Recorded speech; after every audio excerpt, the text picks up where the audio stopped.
Ya, meskipun sudah memasuki pertengahan November 2020, Menteri Keuangan Sri Mulyani Indrawati mengaku masih mengkaji besaran kenaikan tarif cukai pada tahun 2021. Sri Mulyani mengatakan ada setidaknya 5 dimensi yang perlu dipertimbangkan sebelum menentukan besaran kenaikan tarif cukai rokok. Menurutnya, pemerintah akan menentukan besaran kenaikan tarif cukai yang paling ideal bagi semua pemangku kepentingan. Nah, itu semua akan kita bahas di Perang Berita episode 1. 5 kepentingan yang membayangi Sri Mulyani.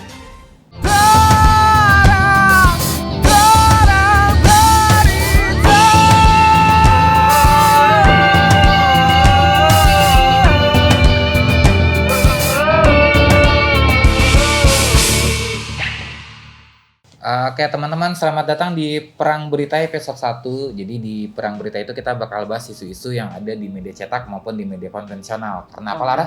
Karena kayaknya semenjak ada media online nih, kita lihat anak-anak muda seringkali, termasuk kita ya sebenarnya, sebentar gua maksudnya, seringkali baca berita cuma dari judul aja. Belum baca isinya udah main share. Iya. Kirim ke grup keluarga, WhatsApp keluarga iya, gitu. Makanya kayaknya program Perang Berita ini di sini kita pengen bahas berita-berita yang lebih mendalam gitu dan dari sudut pandang yang berbeda. Oke, kalau untuk episode 1 kita udah nyiapin isunya, yaitu adalah tentang tarif cukai tembakau. Karena harusnya buat teman-teman yang belum tahu, sekitar bulan September ataupun bulan Oktober itu harusnya tarif cukai itu sudah keluar.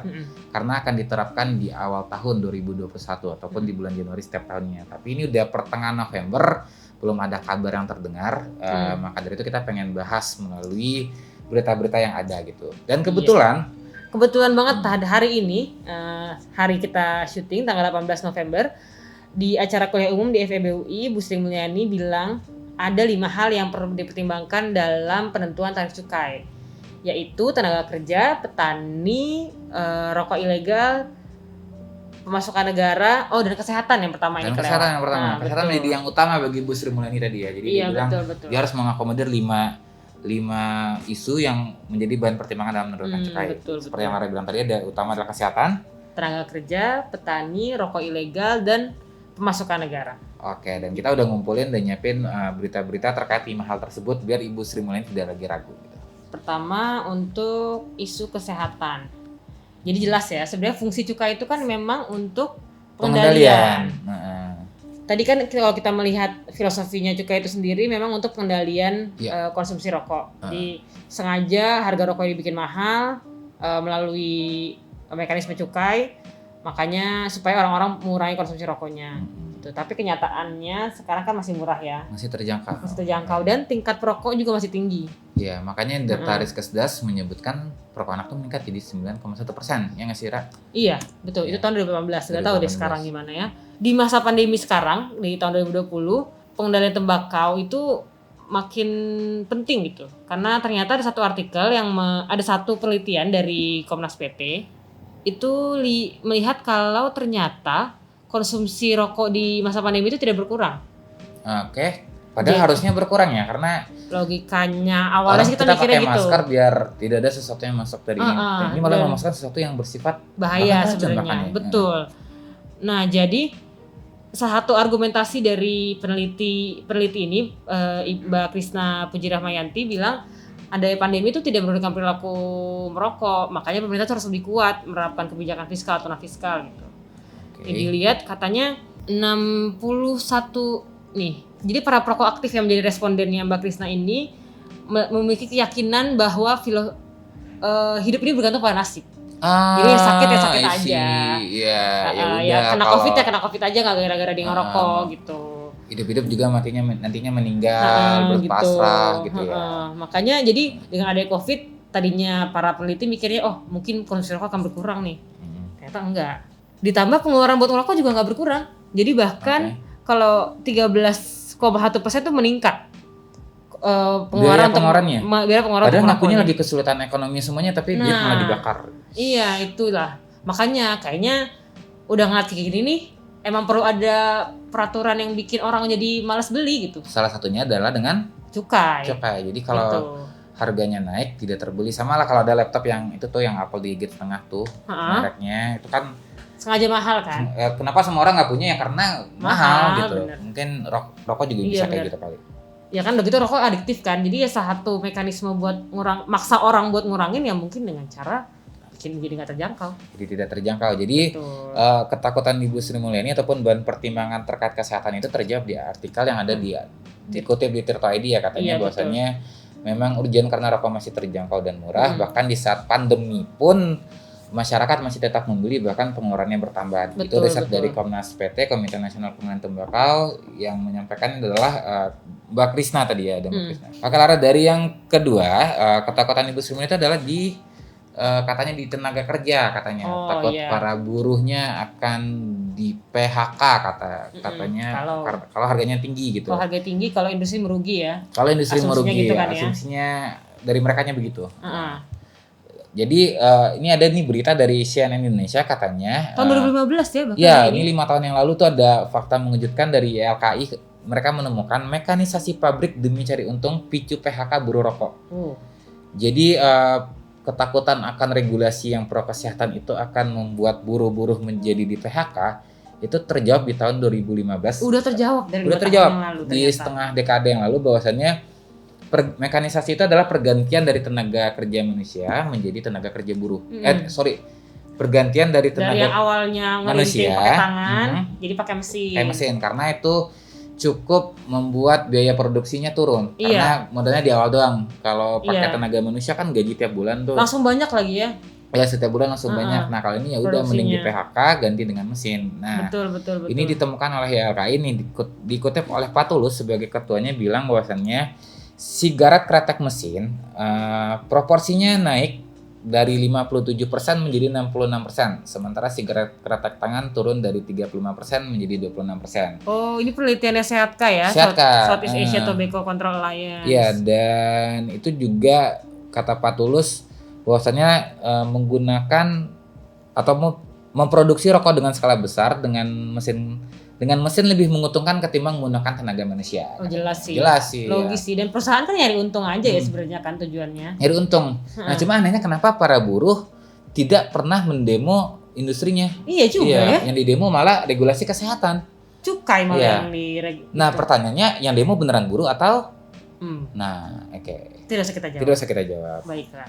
Oke, ini jadi ketakutan tentang tenaga kerja itu sebenarnya setengah dekade dulu sudah terjawab Ibu Sri Mulyani ya. Bahkan di sini dibilang katanya kebijakan cukai rokok itu udah pasti pro industri rokok kretek dan kecil. Karena kan sebenarnya ada pembagian ada pembedaan tarif antara rokok skala kecil dan skala besar kan. Mesin putih gitu ya. Jadi sebenarnya tidak perlu ragu kalau memikirkan tenaga kerja, karena kenaikan cukai memang tidak memberikan dampak besar kepada para pekerja di sana, karena tujuannya adalah kesehatan ataupun pengendalian. Jadi kalaupun ada PHK itu sudah terjawab 5 tahun yang lalu, bahwasannya itu terjadi karena pergantian dari menggunakan pegawai manusia menjadi mesin. Kurang lebih seperti itu. Iya. Dan tadi yang keempat ada. Yang ketiga. Baru ketiga. Jangan buru-buru. Kasih kan ngobrol.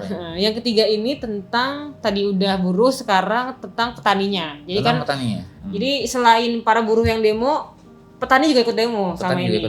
Kalau ada cukai naik, petani ikut demo gitu kan. Nah, tapi kita menemukan nih sebenarnya ada penelitian yang meneliti lebih dalam tentang kenapa sih petani rokok tidak sejahtera gitu. Kenapa itu? Iya, jadi kalau dilihat ini ada penelitian dari PKJSUI. PKJSUI itu Pusat Kajian Jaminan Sosial Universitas Indonesia. Indonesia. Dan Fakultas Ekonomi Bisnis Gajah Mada UGM. Beserta American Cancer Society dan beberapa partner lainnya. Di sini dilihat kalau ada beberapa faktor yang mempengaruhi kesejahteraan petani. Salah satunya itu cuaca. Jadi kayak nanam tembakau tuh agak susah karena mereka tergantung sama cuacanya. Iya. Dan alam nggak bisa dilawan ya? Iya, alam nggak bisa dilawan kan. Itu satu. Yang kedua juga ada faktor bargaining power antara petani dan sistem penjualannya. Jadi kayak ke tengkulak, pembelinya. Jadi mereka kan mau dibeli berapa aja, mereka tergantung sama perusahaannya, sama tengkulak yang nentuin harga gitu. Jadi mereka juga nggak punya daya juang, mereka nggak bisa memperjuangkan nih, gue bisa nih tembakau gue bagus nih, harusnya bisa dibeli lebih mahal, tuh susah gitu. Jadi kalau dibilang apakah cukai naik bisa mempengaruhi kesejahteraan mereka, mungkin iya, tapi bukan itu yang utama. Justru sebenarnya malah perlu ada kebijakan kalau mau di demo nih, kalau petani mau demo buat kesejahteraan mereka, Justru yang diperjuangkan itu tentang standar penjualan. Ya gimana ada regulasi yang melindungi petani dari ketidakadilan dari penentuan harga ya secara sepihak gitu. Ditambah sama soal impor. Jadi sama ini perusahaan rokok di Indonesia pun masih bergantung sama impor tembakau dari luar. Jadi dan kalau keran impor dibuka, justru petani bisa jadi makin rugi. Jadi mungkin kebijakan impor itu juga yang harus diperhatikan lebih dalam sebenarnya. Jadi gitu. Kalau memang benar ada petani tembakau yang nasibnya masih belum elok ya, itu nggak bisa dipungkiri. Karena memang kenyataannya belum ada regulasi yang benar-benar melindungi petani tembakau, karena memang mereka itu bergantung pada alam yang benar-benar tidak bisa dilawan. Terus sudah di seperti itu dipalak lagi ibaratnya sama tengkolakan. Ibaratnya betul. Itu tidak kesepakatan antara si pembeli dengan si penjual, tapi karena power bergening dari si pembeli di sini, yang di sini adalah tengkulak, itu membuat si petani pasrah aja dibeli dengan harga berapa. Padahal yang nyangkul dia, yang tangannya menghitam dia, yang kapalan dia, tapi bukan dia yang menentukan harga yang dia tanam gitu. Iya. Jadi sebenarnya bikin regulasi terkait perlindungan petani, bukan menyalahkan regulasi yang untuk menurunkan prevalensi perpanak. Iya, betul. Karena takut petani tambah rugi. Iya. Kan nggak gitu. Ya selesai dong masalah petaninya, bukan menghambat proses regulasi yang baik yang lainnya gitu. Iya. Apakah kalau cukai tidak jadi naik, petani jadi kaya? Enggak juga. Enggak juga, dari dulu. Bener. Sering banget beberapa kali cukai nggak jadi naik gitu. Ya naik pun nggak mahal teman-teman gitu. Jadi iya bener sih. Iya, sampai sekarang petani juga ngeluh selalu narasinya ya kayak kita kembali ke masa lalu lah kalau udah detik-detik. Iya, udah bosen tau. Iya, argumentasi sama aja. Pengumuman cukai pasti ada aja buruh lah, petani lah. Dan yang ngomong nggak tahu ya apakah itu benar petani atau buruh gitu. Yang keempat ini tentang rokok ilegal. Tadi Bu Sri sempat ngomong soal itu kasihan orang-orang bea cukai mesti hidukin satu-satu. Ada produsen rokok ilegal yang kalau cukai rokok naik, mereka jadi dapat kesempatan lebih besar untuk menjual produk ilegalnya gitu. Iya, dan katanya juga kalau harganya naik nih, saya yakin tuh pasti rokok ilegalnya makin banyak karena orang nggak sanggup beli kata dia gitu. Ya, tapi padahal dia tahu dari mana gitu kan. Tapi kita coba pikir-pikir lagi. Coba pikir dulu ya. Pikir dulu. Bertahun-tahun ini cukai rokok naik kan? Naik. Tapi cuma sedikit kan? Cuma sedikit. 10% gitu kan. Dia paling mahal kan 23%, alhamdulillah. Itu pun juga nggak nyampe 1.000 perak kalau dirupiahkan sebenarnya. Iya, betul kan?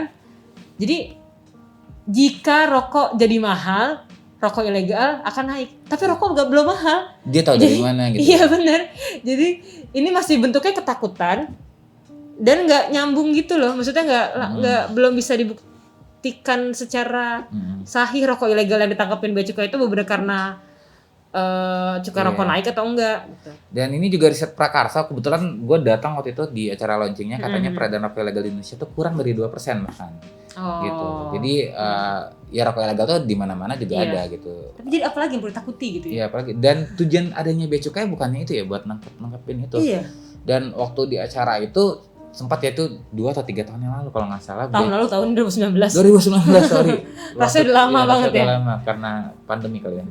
Jadi di situ orang bea cukainya bilang kalau kita menaikkan cukai tembakau itu sama aja kita memasukkan pemburu ke dalam kebun binatang. Gitu. Pemburu ke dalam kebun binatang. Waktu itu gue jawab langsung tuh kalau memang berarti ada. Berarti ya gampang gitu ya maksudnya ya? Iya kayak masukin pemburu ke kebun binatang, harusnya kan pemburu tuh nyari binatang tuh yang diburunya kayak rusa. Nah ini kalau kita naikin tarif cukai itu sama kayak masukin pemburu ke kebun binatang. Jadi rokok ilegalnya makin banyak, surga bagi para pencipta rokok ilegal gitu. Terus gue jawab waktu itu, ya kalau memang ada pemburu di dalam kebun binatang ya tangkap pemburunya, jangan tutup kebun binatangnya gitu. Jangan tutup semua pintu kayak cukainya nggak jadi naik, biarlah perokok anak meningkat agar rokok ilegal nggak ada. Ya nggak gitu juga gitu. Iya benar-benar. Sama kayak biarin Indonesia sengsara di berbagai hal asal KPK nggak kerja gitu kan, sama aja bea cukainya kan nggak mau kerja itu, nggak mau nangkepin kan. Iya benar-benar. Kurang lebih sih seperti itu. Nah ini riset Prakarsa udah menjawab kan bahwasannya harga rokok di Indonesia itu masih sangat murah dan rokok ilegal pun cuma baru 2% gitu. Iya cuma 2%, dan kalaupun dibandingkan sama data yang dimiliki bea cukai sendiri, angka peredaran rokok ilegal juga berkurang kok. Nanti coba kita cek lagi ya. Jadi terakhir 3% apa? Iya. Ya jadi benar bahwasannya tentang rokok ilegal ataupun kenaikan tarif cukai itu nggak ada hubungannya. Jadi kalau terkait rokok ilegal tuh narasinya adalah penindakan. Kalaupun kalau penaikan tarif cukai adalah pengendalian konsumsi. Jadi itu tidak bisa dibenturkan karena ya udah kalau memang ada penjahatnya tangkap, kalau memang bisa diturunkan, dikendalikan. Jadi itu narasinya berbeda. Jadi, dan itu dua kebijakan yang harus ada dua-duanya. Harus ada gitu. Gak bisa gara-gara satu, yang satu harus ngalah. Masa kita ya udah kita nggak usah pakai duit aja di dunia ini biar KPK-nya nggak kerja, kan nggak mungkin. Iya betul. Untuk tadi maksudnya untuk ini ya, menghilangkan korupsi ya. Menghilangkan korupsi gitu. Betul. Kalau dianalogikan. Kita masuk ke yang terakhir ya. Yang terakhir yang nomor 5 yang jadi bahan pertimbangan Ibu Sri Mulyani. Ini Ibu Sri Mulyani langsung yang bilang di acara tadi apa nama acaranya? Kuliah Umum FEB-UI. Iya. Dan yang kelima itu adalah pendapatan negara, penerimaan negara. Nah, kalau untuk ini walaupun sebenarnya narasi filosofi ya, secara fundamental cukai itu untuk pengendalian, tapi kalau pengendalian sudah tercapai dan kita malah dapat pemasukan untuk negara ya tidak masalah juga gitu. Itu juga jadi insentif buat pemerintah sama ini. Cristiano Ronaldo juga tujuan dia main bola untuk hobi, tapi kalau dia dapat uangnya ya juga nggak masalah gitu kan. Masa ditolak gitu, kurang lebih gitu. Nah, ini ada dari lifestyle.business.com, dia bilang bahwasannya ini dia kutip dari mana tadi ya? Oke, jadi dari WHO quarter WHO headquarter nih maksudnya HQ. Jeremias Paul, dia itu Head of Fiscal Policies for Health Unit. Jadi Fiscal Policy for Health. Jadi emang intinya dia ngebahas pajak untuk kesehatan lah ya. Pajak kesehatan. Menurut suggestion dari mereka adalah pengenaan cukai rokok itu harus naik secara berkelanjutan setiap tahun. Oke. Setidaknya 25% per tahun. Supaya dapat dampak positif juga untuk penerimaan negara. Dan penurunan konsumsi. Jadi dapat manfaatnya dua-duanya gitu ya, dapat penerimaan negara yang dapat, penurunan konsumsi juga dapat, itu paling nggak naiknya 25%. Ngomong-ngomong soal karena dia dari WHO, jadi WHO itu punya rekomendasi juga bahwasanya tarif cukai itu idealnya adalah 66%. Dari harga jual. Iya, betul. Sementara Indonesia masih di bawah itu ya. Dan kita juga terbentur maksimalnya 57%. Iya, kan jangan kan 66%. 57% nggak bisa, maksimal. Walaupun Kemenkyu-nya bisa, nggak boleh di undang-undang gitu. Iya betul. Jadi mesti ubah dulu undang-undangnya. Iya, itu juga lucu sih kebijakannya, masa kita bikin kebijakan pengendalian, tapi kebijakan pengendalian itu dikendalikan lagi oleh pembatasan maksimal gitu. Iya agak aneh sih. Pengendalian di dalam pengendalian itulah agak belum nangkep logikanya ya.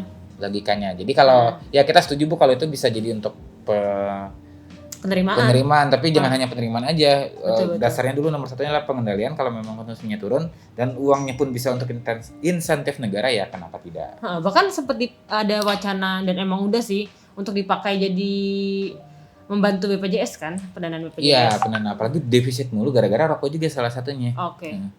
Iya sih, gitu sih. Ya itu 5 hal yang jadi bahan pertimbangan Sri Mulyani dalam merumuskan tarif cukai tahun ini gitu. Betul.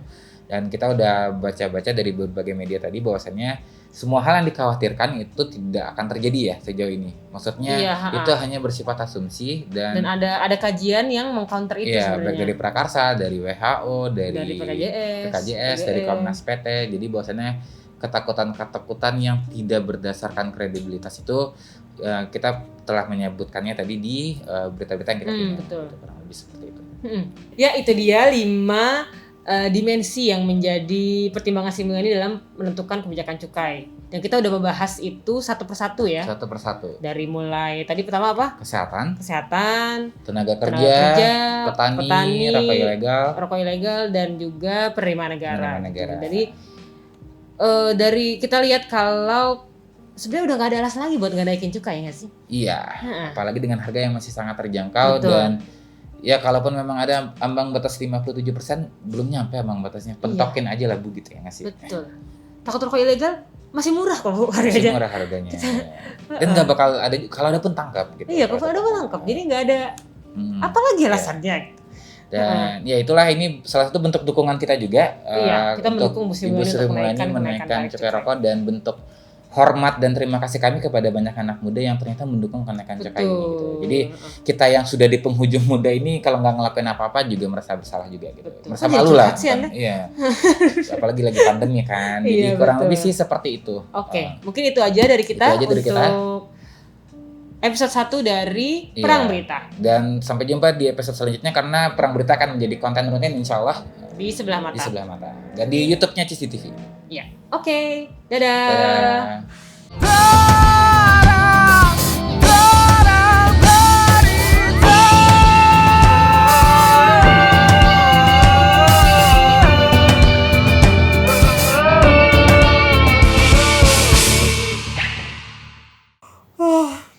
Ini ngantuk banget. Nonton apa ya enaknya?